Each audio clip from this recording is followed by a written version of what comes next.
What is GD&T? GD&T is a symbolic language which is used in design and engineering, manufacturing, and quality inspection department. In most of the automobile industries, aerospace, and heavy equipment manufacturing industry, GD&T is used.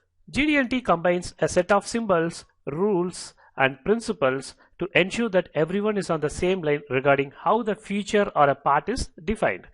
So when a design engineer is designing a component and he gives a engineering drawing to the manufacturer, they need a common technical language. GD&T is a system that regulates and determines that communication. The biggest problem is people think that GD&T is so confusing and it's difficult to understand, but we have developed this course in a way to make the concepts and basics very simple to understand for you.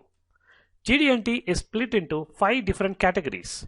We will now introduce to this in this course. So they are form tolerances, orientation tolerances, location tolerances, profile, and runout tolerances. First, you need to know how to read the feature control frame.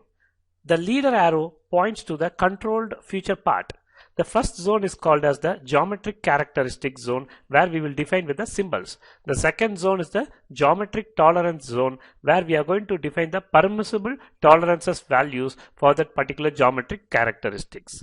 And the last zone is the datum reference. Here the datum A is going to be the primary datum, which means that the component during measurement should be constrained with respect to A first, and part B needs to be fixated after the primary datum. That is called as the secondary datum here.